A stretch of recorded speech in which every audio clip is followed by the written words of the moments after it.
Hi, everybody. Welcome to Spiritual Chit Chat. I am Michele Amburgey, the Awakener, one of many. Chances are you guys are Awakeners too. Sorry, I'm a little bit late today. I don't know what happened. I'm like cruising and I have 10 minutes and then I get over. It takes a little bit for the computer to fire up today too. So I hope everybody's doing good. Happy middle of October. Are you guys ready for Christmas yet?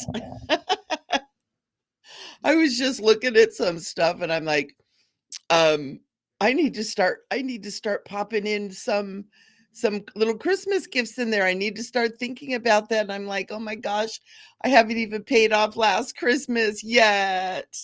Hi everybody, Hillary and Rev Ned, Christy, Veronique. Oh, so fun, guys. Hello, hello, hello. Thank you for being here. This is so fun. We're going to chit chat a little bit about past lives.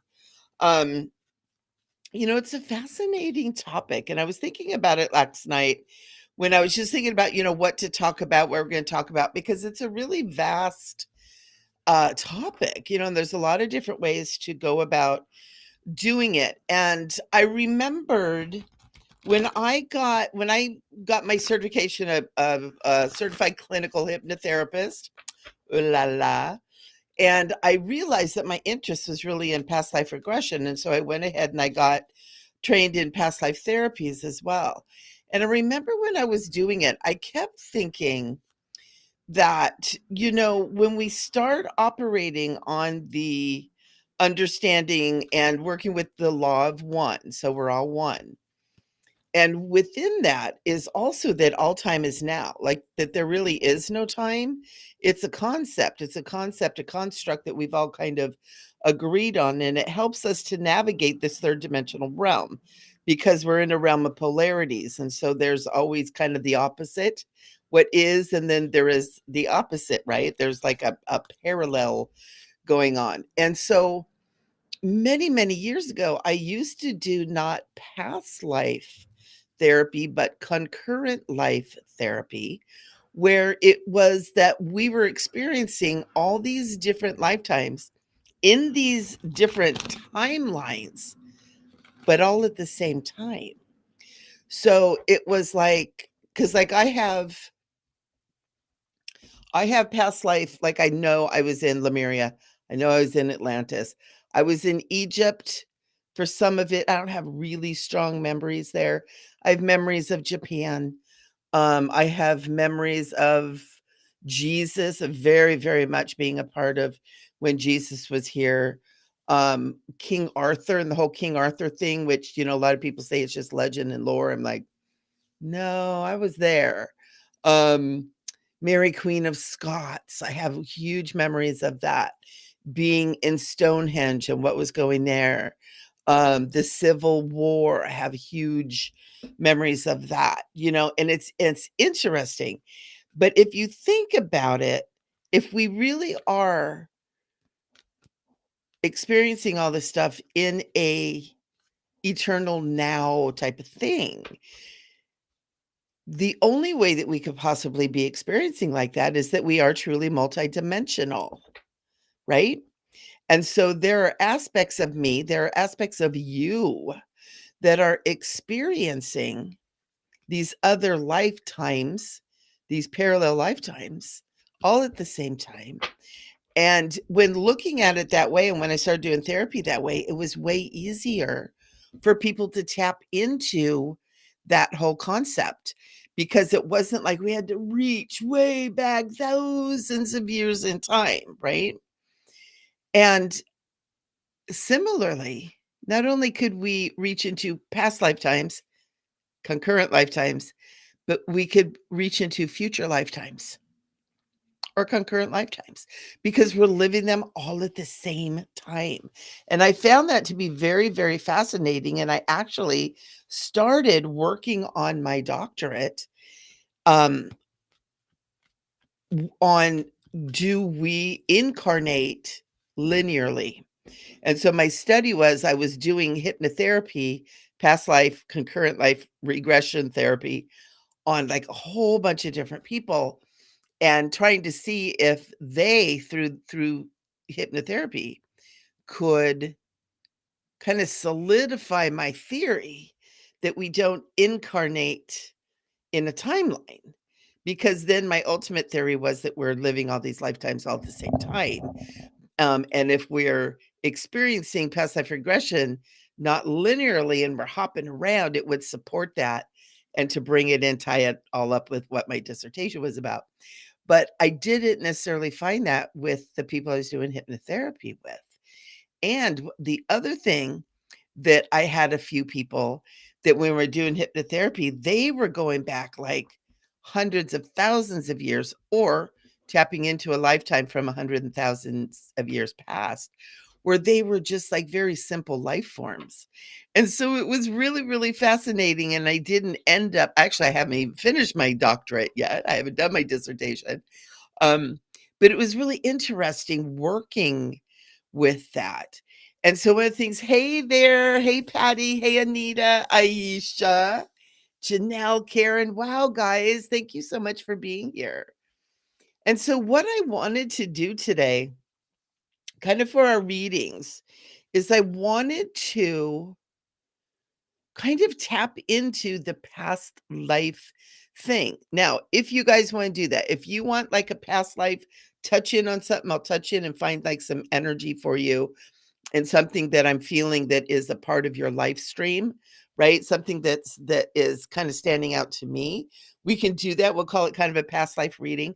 And I do past life readings too, by the way, if anybody really wants to move into that, because it's really interesting. I do. Hi, Linda.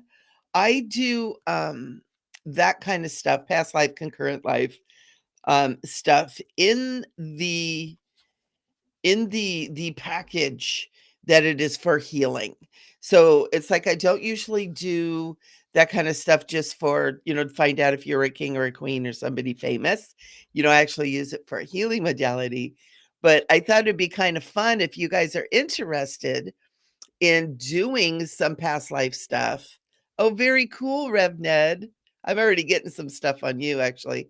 Um, and see if this like makes sense to you. Now, here's what happens with, and we're gonna go ahead and call it past life. Now that I kind of told you kind of how I go about doing it, just for our ability to communicate clearly, we're gonna call it past lives.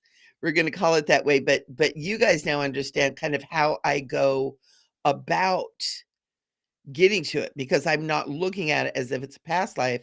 I'm looking into the eternal now to find what time frame is kind of standing up for you. And so your guys' job is to understand that this kind of past life stuff and stuff that really stands out to you as what would be a past life are things that, really attract your attention. Like, have you always been fascinated with, Russian nesting dolls, or, you know, Germany, or, the Mongolians, or Tibet, or Japan, or, Asia, or India, or Africa, or Morocco, or France, or it's kind of like just be thinking of, oh, cool, very cool, Aileen, super cool. Um, like just kind of start feeling about like what's pulling you, because you guys are going to be helping me with doing this and kind of identifying the energies and where those energies are. And it's kind of cool because so many of us who were here, yeah, and that is true, Anita. Anita is saying that claustrophobia is due to a past life trauma, and that kind of stuff is true. That's a lot of things that we have. And then, Anita, if you think about it as it's not something that happened in the past, but that trauma is actually something that you have lived concurrently in this lifetime, it makes even more sense because there is another you, a multidimensional you, that has had an experience, and you have experienced that. I have the same sort of thing, Anita, and I actually had a memory of being tortured, and one of the torture things is they would put me in a wall and seal me up in a wall. How crazy is that? I had one lifetime, or I'm not feeling it anymore, and I did a lot of healing on that lifetime and healing on that aspect of me, that I think that it's actually concluded or has healed up. But really crazy lifetime, where it's like I was tortured in order to become a torturer, and I was put through all this crazy stuff. I was like, oh my God, how am I still sane, or am I? But it's really interesting. So we have those kind of things. We have that kind of stuff. And so let's take a look at it. Let's play with it. Now I pulled my cards out and I'm kind of shuffling them. So if any of you guys just like have a question that you want to ask, if you have something going on, like, I'm moving, how's it going to go, or whatever, you could ask that too. But we're going to kind of concentrate on this whole past life slash concurrent life thing that is standing out for you right now. Now, understand we are eternal beings. We have been here forever. We will be here forever until we have fully ascend back into the Godhead. And according to my studies, we got a little ways to go. We might have a few more lifetimes.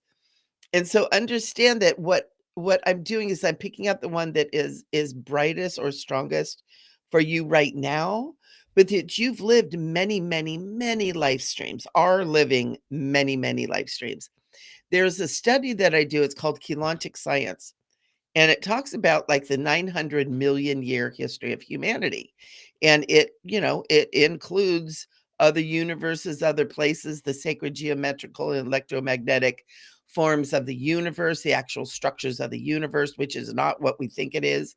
Um, and and within that, you think if we've been around for 900,000 years, we've had quite a few lifetimes, and some of those lifetimes weren't human, right? We've been ETs, we've been other forms that we don't even know what they are.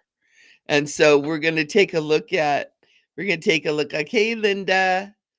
Linda wants to know where your connection to Sasquatch comes from. That's definitely a multidimensional thing, Linda. I felt that hit really strong. So let's go ahead. We're going to start with Linda, since Linda, yeah, and then Anita, I'm going to come back to you. But Linda, I'm going to start with you. So I'm going to just tap into that and take a look at where that's coming from. And one of the first things I want to say, Linda, is you are very, very connected to the whole Sasquatch thing because you're part of that tribe. You're part of wherever they come from. Sasquatch isn't a creature that lives here on Earth. It's actually an interdimensional creature. And part of the reason that we don't see like really evidence of Sasquatch other than a few things, footprints, little tufts of fur, is because they go in and out of wormholes or portal or stargates. They don't live here on this planet. And I'm getting chills. And so, Linda, I want to tell you that you're a part of the Sasquatch people in another dimension. So you are like a perfect example of you existing in another timeline at this current moment. I also want to tell you that you have a very loving father, Sasquatch, that is very, very protective of you and who allows you to move into this timeline. But it's like, oh, I'm getting chills so much, Linda. But it's almost like he stands at that Stargate so that he is always watching and protecting you. So I'm getting this vision of your Sasquatch father looking through a Stargate, making through that your life in this time, in this moment, is going good. So you have this really wonderful male protective energy. I also feel like that whole Sasquatch thing is a very loving experience for you, that your family is very loving family. But I do feel like your Sasquatch family has had in the past like some trauma, like familial trauma, like being hunted or being hunted, being watched, being followed by other interdimensional beings. And so you may have a little bit of a fear of maybe even the topic that I'm talking about, interdimensionality. You may have a little bit of a fear of kind of aliens or other type things? If so, it's due to this connection with the Sasquatch. The Sasquatch are very misunderstood because they are visually here in our world as these big hairy, they say ape-like looking beings. I don't think they look like apes at all. I think they look like humans, just furry humans. They're thought to be very like Neanderthal-ish, and they're not. They're very intuitive. They're very intelligent. I mean, they're intelligent enough to be using stargates to be going back and forth. They're actually very advanced beings. Part of the reason they kind of look the way they do when they're here is because of the density that they have to come into to be here. When they go through the stargates into where they are, to where you are, Linda, you the Sasquatch are much more beings of almost like a sparkling, kind of silvery bluish light. Okay. So it's when they come into this density because of the level of density here on Earth, when they come through that Stargate here, that's why they look the way they do when they're here. And they're very misunderstood. They're very loving. They're very intelligent. They're very advanced. And they can't stay here for long because they would be hunted and hurt that way. And so there you go, Linda. I'm going to give that to you. You are definitely, and there's another timeline where you are living with your Sasquatch family. But I do feel like that there's kind of some fear around that. You may have been scared by a Sasquatch encounter here in this lifetime that really, really scared you. And if that is something you remember in the near future, it's because that was your father watching you and it just kind of scared you. It was unexpected. So I'm going to leave you with that one. I'm going to leave you with that one. And I'm going to go back up a little bit and I'm going to start with Anita. And what I do is I kind of work, downwards from you guys. So I'm going to start with Anita. And I know a few people had asked, well, wait a minute, hang on just a second. Let me go back. I think, just hang on. I'm going to go ahead and start with Rev Ned. I'm going to go ahead and start with Rev Ned because I think he was the first. Aisha, you're the gorgeous earth angel. Let me see. Okay. So I'm going to go ahead. Okay, Aisha, actually, I'm going to start with you. That way, I try to make sure I get to everybody. And as a reminder, guys, Rev Ned and I are doing Bridge Walkers right after the show today at 5:30 Pacific time. So right now it's about 4:25 Pacific time. And so we're going to be doing Bridge Walkers. We're going to be talking about illness and healing as a path to spiritual awakening and as part of your spiritual path. So any of you guys that have gone through any kind of healing thing or who have or are experiencing that kind of stuff, you want to come watch the show because we got some good stuff for you. So, Rev Ned, first thing I got for you, really, oh my goodness, excuse me, I'm even getting burps. It's coming in so strong. It's interesting that you sent me the photos that you did, Rev Ned, because what I'm getting is a very strong connection with you with either the Civil War or the revolution, the French Revolution. Is that right? French Revolution. When the French were over here fighting with us. I'm so sorry. I don't know my wars. It was one of those wars in there somewhere between the end of 1776 and into the 1800s. Civil War was like 1860. Civil and the war for our independence was in the late 1700s, 1774, I think it was. But I'm feeling like a connection maybe to both of those times, Rev. And it was really interesting because when I saw those pictures that you told me, I got a really strong hit on that when I saw them earlier. And so I'm feeling that there's a strong connection there. I feel like that you were someone who was kind of like an infantryman, but you were very intelligent and very strategic, and you worked your way up to a position of leadership, that you had a strategic mind, and that you did that. I also see that you were very good with horses and that you what I'm getting is managed horses. So I don't know if you kept track of the horses, if you were part of of, like, managing the people that took care of the horses. Because what a lot of people don't realize is back in the day when people used horses in warfare, there was a whole thing going on behind the scenes of people who took care of those horses. When the warriors came back in, the warriors weren't always the ones that then, brushed down and fed and watered and took care of the horses and everything. There were like stable boy kind of things that traveled with the warriors. And so I'm not sure what that is, but there's definitely a horse thing, and there's definitely that era, that 100-year era, which you may have touched on each of those wars. And I'm getting really strong Rev Ned too, is in that you may have even come in for both of these wars because you had a really strong conviction about freedom of the rights of humanity, God-given freedoms, God-given rights, and you had and still have a very strong conviction of that, and it's why you wanted to be present in those 2 wars. And I do see you having a really big roan mare that you rode that was absolutely beautiful, just red and glistening in the sun. And I do see you carrying an American flag as well. So that's why I was so touched when I saw that picture of you earlier. It was like, whoa. And I just was like, bam, it went in. And now it's like, now I know why I got such a strong. So I hope that this is something that resonates with you, because it's kind of cool. It's kind of cool. So Christy, let's take a look at you.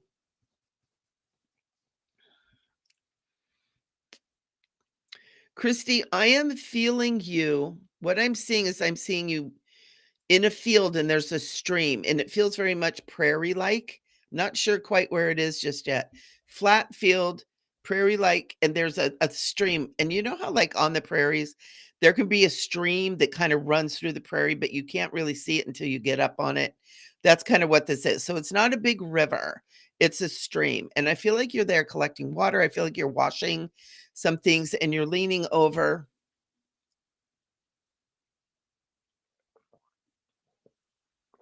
and you are wearing a gingham dress. So this is the West.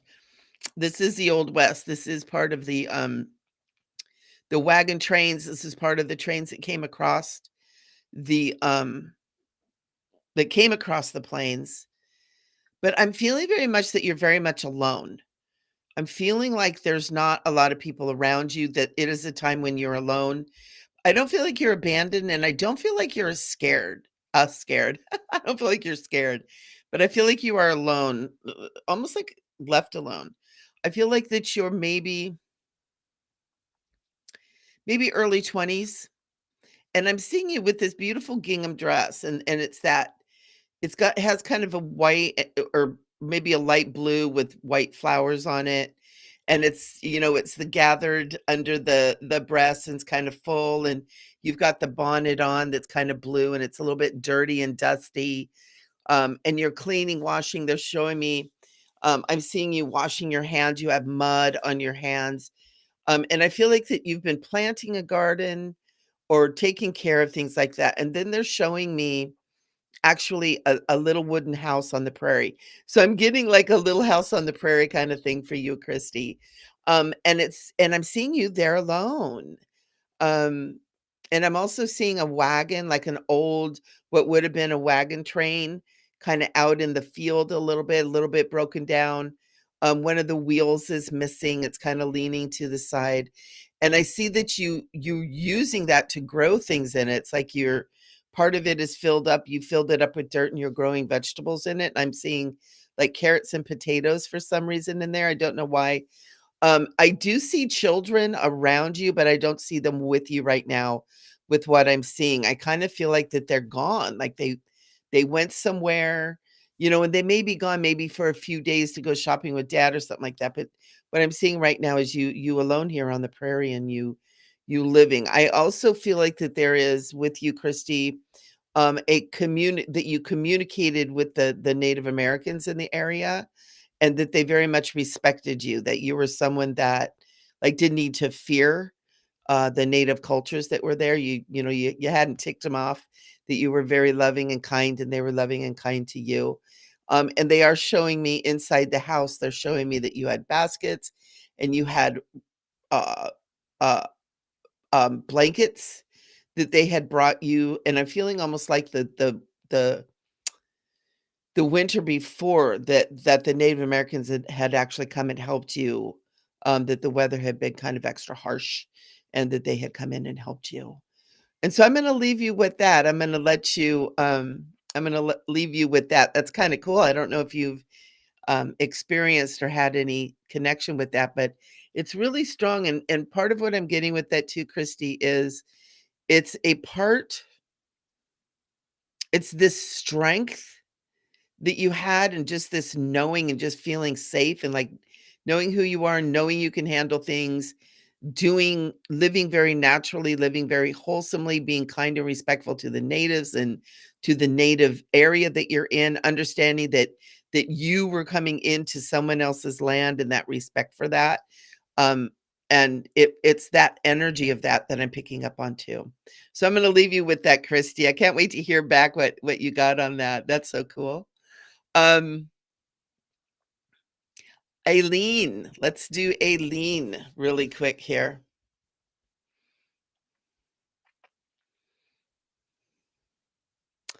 Aileen, oh my goodness, I am feeling you in a city, a hustling, bustling city in Europe. Um, and kind of dark. It's near a port, and not dark necessarily, but it's near a port. It's a port city. It's in Europe. And I'm seeing like um um, horse-drawn carriages and stuff bringing things to put on the boats. And I'm seeing you, Aileen, walking along these ports, um, and I'm seeing you as a male in this and carrying heavy things on your shoulders. And it's almost like you're transferring things from these wagons onto the boats and from the wagons onto the boats. A merchant. I'm getting that you were a merchant. And that there was something about this. You were a merchant, but why were you bringing it to the boats? Because you were sending, oh, you were, oh, wow. Okay, so Eileen, you were a merchant and you supplied the boats with all the food and everything that they needed to go about and do their deal. And I feel like I want to say this is like I want to say almost like Liverpool, like England, like Liverpool. And I want to say that it is,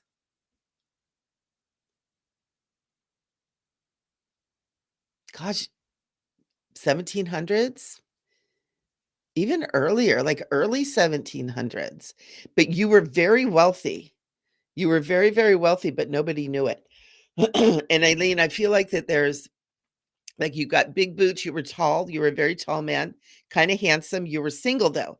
You weren't married. You weren't, it's like all the ladies kind of threw themselves at you, but you had never really found a woman, but you were very wealthy and nobody knew.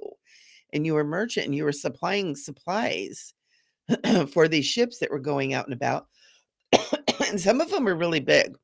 And I'm feeling like some of them may have even been the ships that were taking people over to America. Ooh, I'm getting chills. That were taking ships over to America and you were supplying. And you had warehouses. I almost said warehouses.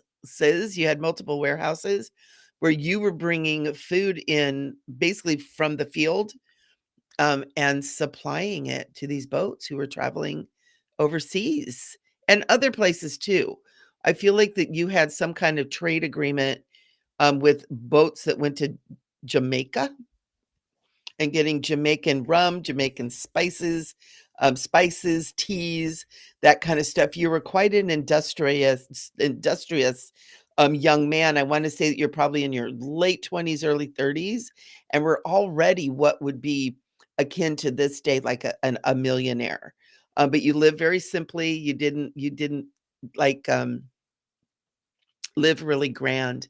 But you were single at this time. I do feel like later on in life, probably when you're in your mid-40s, that you did finally settle down, get married, kind of moved out of the city, got the posh home. And I feel like you married almost like your childhood sweetheart, which is part of the reason you didn't get married, that you weren't married at this time, that you guys had been separated. So that's kind of cool, Eileen. I love that. What a great thing. But it was if you have an attraction or a strong like to to ships and big ships and, like, merchant ships kinda thing. I don't feel like you went on the ships, but I feel like you supplied those ships. That's really cool. And also the other thing, Eileen, that I wanna add to this, you love the harbors and you love that whole thing because you met all kinds of different people from all places around the world.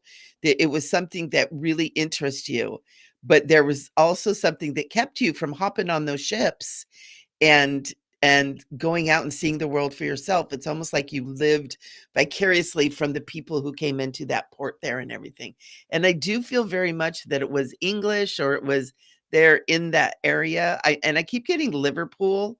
I'm not sure if that's actually where the port was.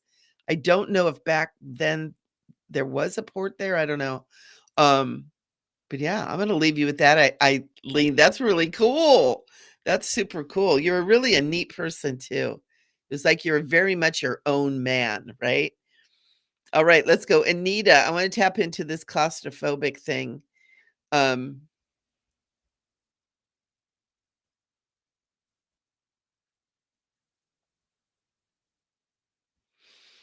yeah, Anita, the claustrophobia thing. I am feeling like this was in,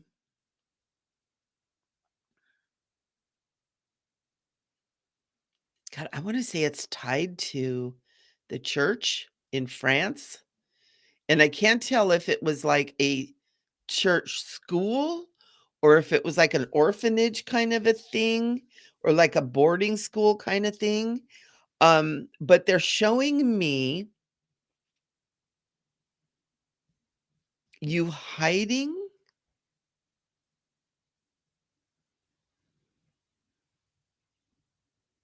and like getting locked in, but it was you couldn't get out. So it's almost like there was a, you know how they didn't used to have um closets in the old houses. They didn't have closets. They had furniture they used as closets, like the armoire kind of a thing, but they didn't actually have closets. And I feel like you got into a closet and I feel almost like you were hiding and there's kids around. This wasn't at home. This was someplace out else. And I feel like you were fairly new there, like you didn't know. I'm not sure if you guys are playing a game or if you were hiding because you were scared or mad. I feel like there was a little bit of being mad that was involved in that. And you're hiding and you either got stuck in there or somebody kind of locked you in there being mean and it scared you, and I feel like you're in there for quite some time. I feel like you may even have been in there for, like, hours, if not, like, an overnight thing, and when they finally found you, you were just completely traumatized, and I feel like you may have had an experience similar to that in this lifetime. To where you got stuck in something, something didn't open, you couldn't get the door open, something like that, and it kinda brought that rushing back. But it's definitely a church school, a boarding school tied to the church, that kind of a thing. So I'm gonna leave you with that. That's kinda cool, that's really interesting. Definitely, and I even wanna say France, but, like, the western side of France that's next to the that mountain range is there, is that the Pyrenees? I think it was kinda, like, almost in the foothill of those mountains there, and it really feels more like boarding school, not orphanage kind of a thing. Because I feel like you're a little bit more privileged in that lifetime that you weren't like an orphan, but you popped yourself into a closet or something like a closet and got stuck in there or were locked in there, and you were in there for quite some time. I wanna say several hours, if not, like, overnight kind of a thing. So that would definitely be it, and again, like, I feel like you were new there, it's not like you're like, "Oh, yeah, my friends will come get me." It's like it was kind of a traumatic thing, and I feel almost like earlier in your that lifetime too, you may have had a similar experience where you got stuck somewhere, got closed in somewhere, couldn't get out. So this is kind of a repeating pattern, with you, Anita. Yeah, I'm gonna leave you with that. That's kinda wow. That's kinda wow. All right, Karen. Karen Lusby, my darling. All right. This is fun, you guys. I'm trying to pop through. I want to make sure I can get to as many of you guys as I can.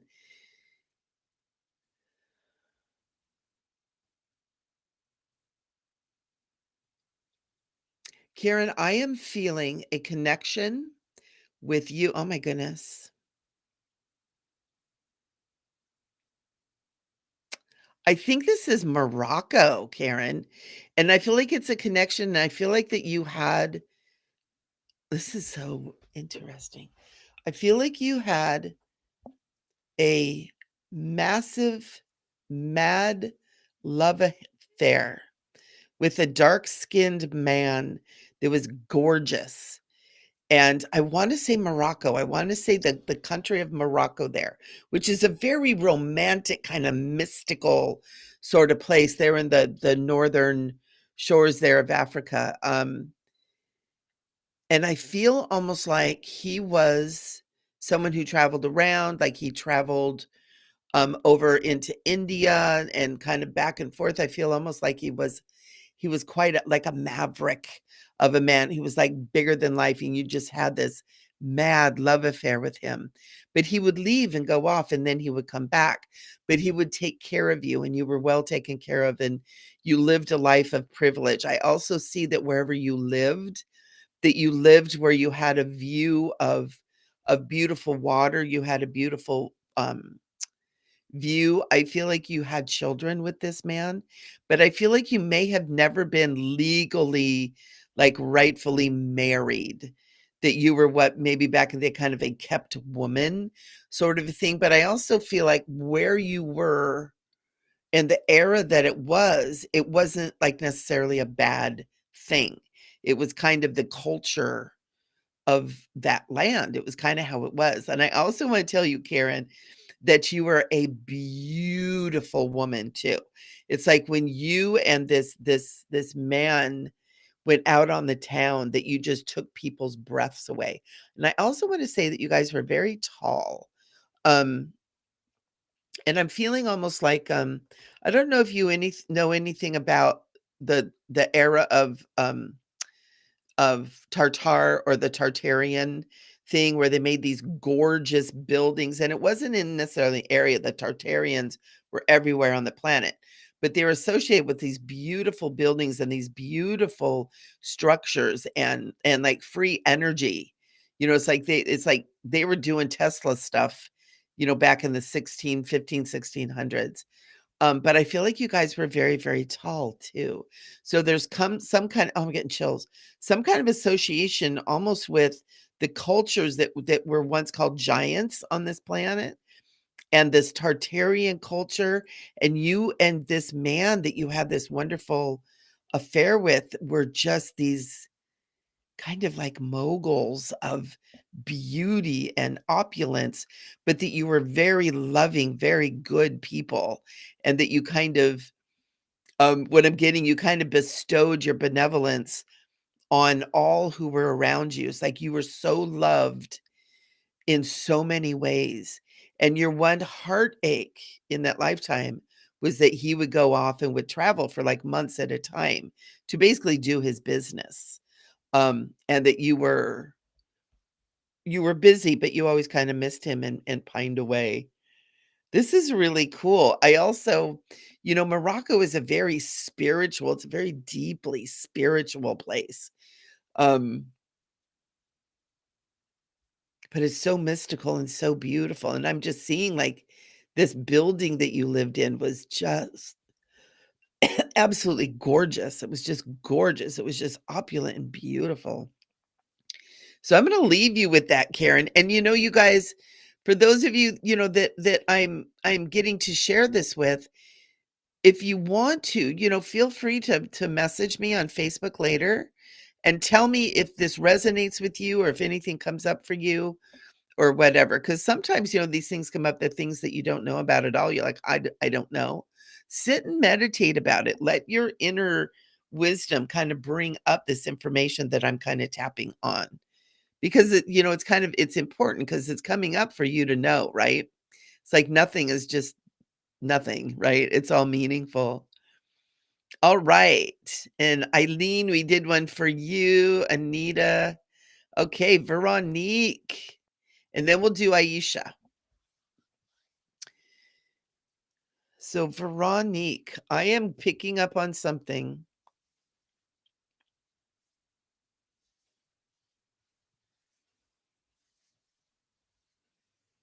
Man, I'm not sure where this is. It's very, very, very north. And it's almost like, I want to say almost like Greenland or Iceland. Um,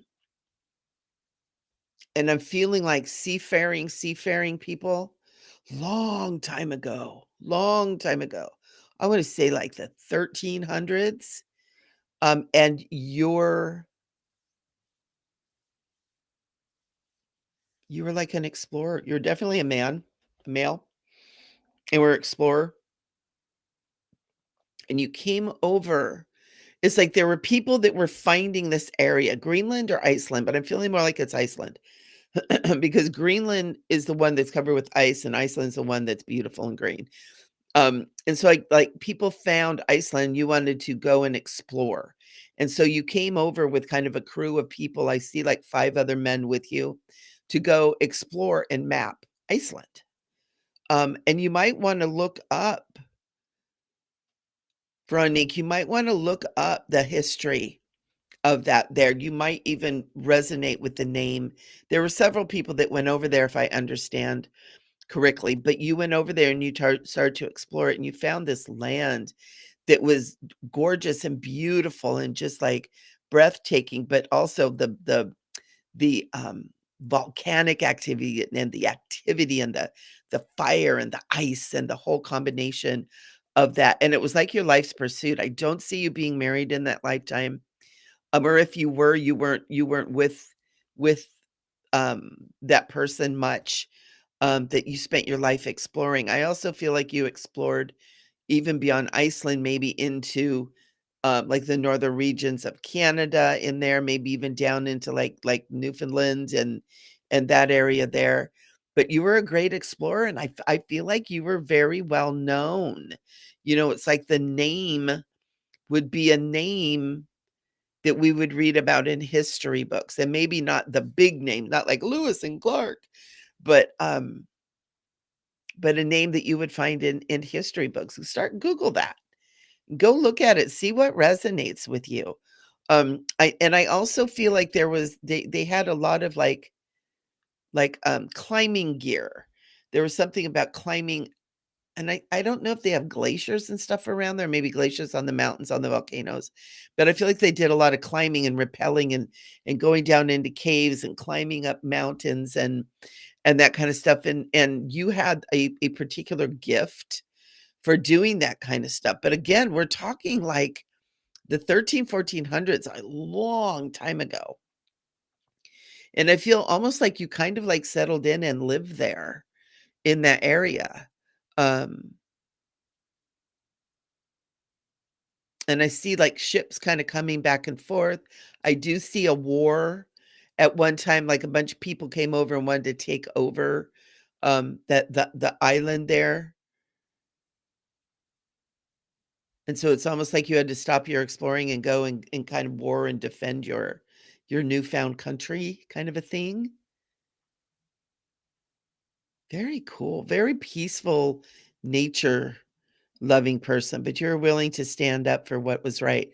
And I'm also seeing a flag flying, almost like near a settlement that you guys created, like a standard flag, you know, the ones that are shaped like a triangle. And I'm seeing I feel like it's the flag part of it is red and white with a gold griffin on it. So a griffin, is that right? That's like a lion with wings? I'm seeing that too, so I don't know what that is. I feel like it's associated with your family. You may have come from a family that was maybe, had king lineage kind of a thing, which is why you could go and do that be able to do that. So go check that out, Veronique. That'd be interesting to find out too. That's super cool. Linda says you feel protected. Yeah, well, you got a Sasquatch daddy looking out for you, honey. Let's look at Aisha. Let's take a look at Aisha and see. Okay, Aisha is saying, I'm really interested. You can pick up on my main star family. And is there a connection to what I'm doing here on Earth? Absolutely. You're connected to many star families, Aisha. I definitely feel like you are kind of one of these people that you're I want to use the word emissary. It's like you go to the different star families and you work with them. So I'm getting Andromeda, Lyra, um, Pleiades, Arcturian, Sirian, some of the I'm going to call them lesser, but the smaller ones that we don't know about, and that is kind of what you're doing here on Earth.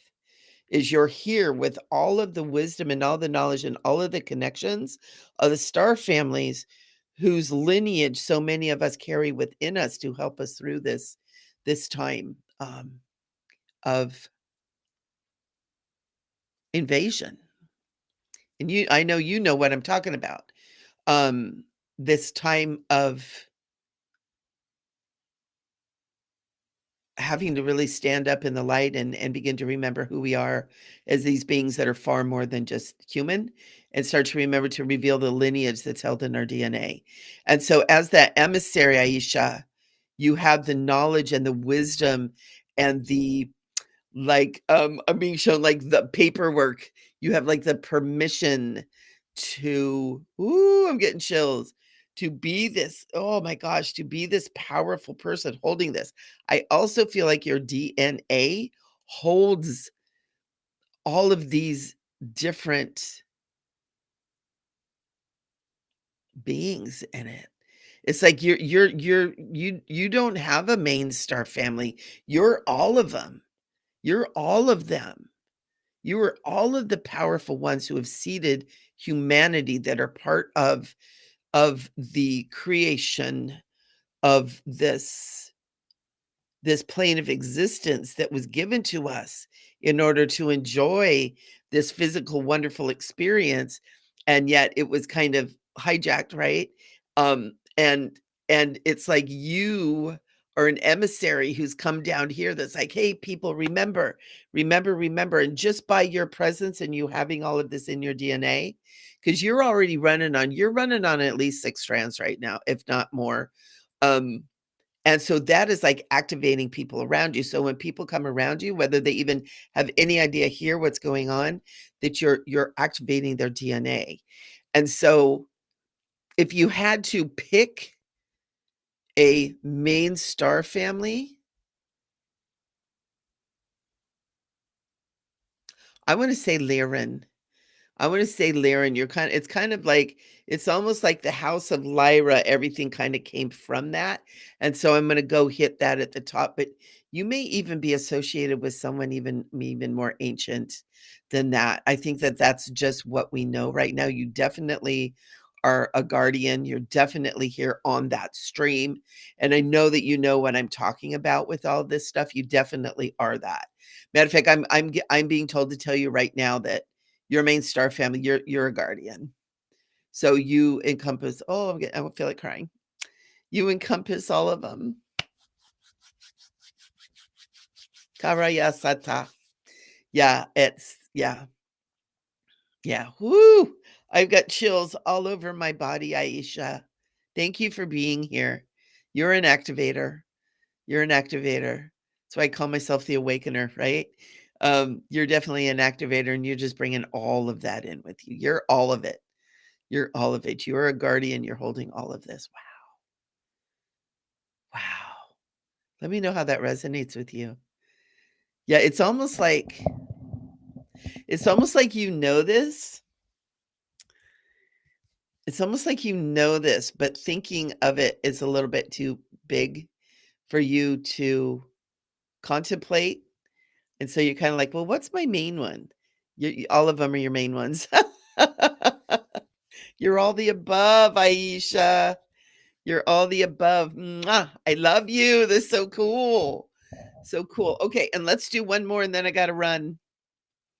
Let's see. Yeah, Rajna, I feel like that the worst is behind you is exactly what I'm feeling. It's like go forth with the knowing that the worst is behind you. Be strong and take care of yourself. Oh my God. Rev. And you guys, and I'm just getting done. I can't do any more because I'm doing bridge walkers at 5:30. So I got to get over there and get ready. Rev Ned, remember I was talking about him being a warrior and a general? He's saying he was General Stonewall Jackson. Oh my gosh. That is so cool, Rev Ned. He's saying that he was General Stonewall Jackson, and that was a key to his enlightenment several decades ago, is when he remembered that. And he's saying he used to be an avid student of the Civil War.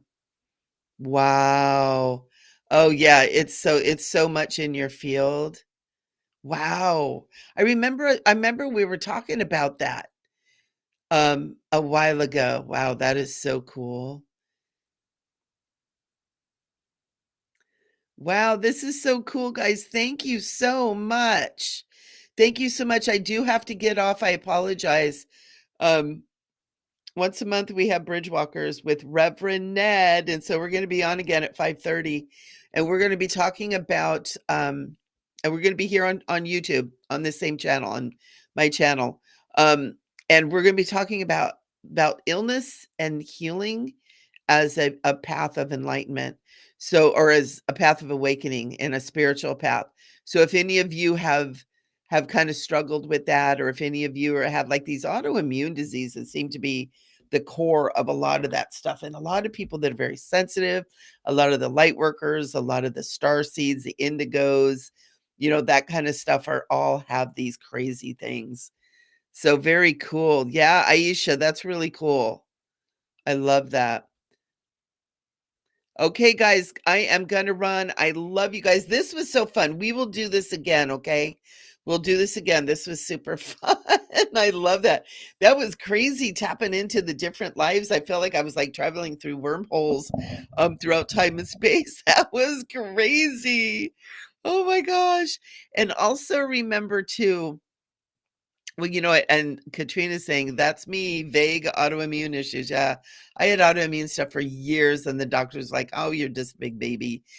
Come to find out, I got Hashimoto's, and I've got chronic fatigue, and I've got um, Epstein-Barr. That's kind of the root of all that. And I have really bad pain in my body. I don't even want them to tell me I have fibromyalgia. I'm like, I don't want any more labels. Get those labels off of me. I'm going to heal my body my way. But yeah, yeah, a lot of that is the sensitive folks get that. So I love you guys so much. Thank you for coming. We will definitely do this again because this was way too fun.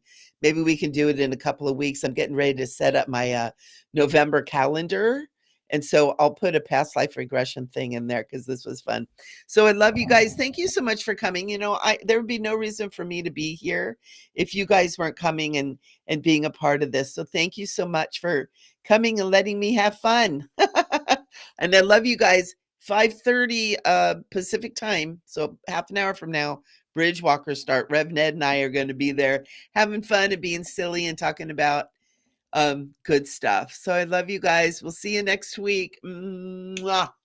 You're all beautiful. Stay sparkly.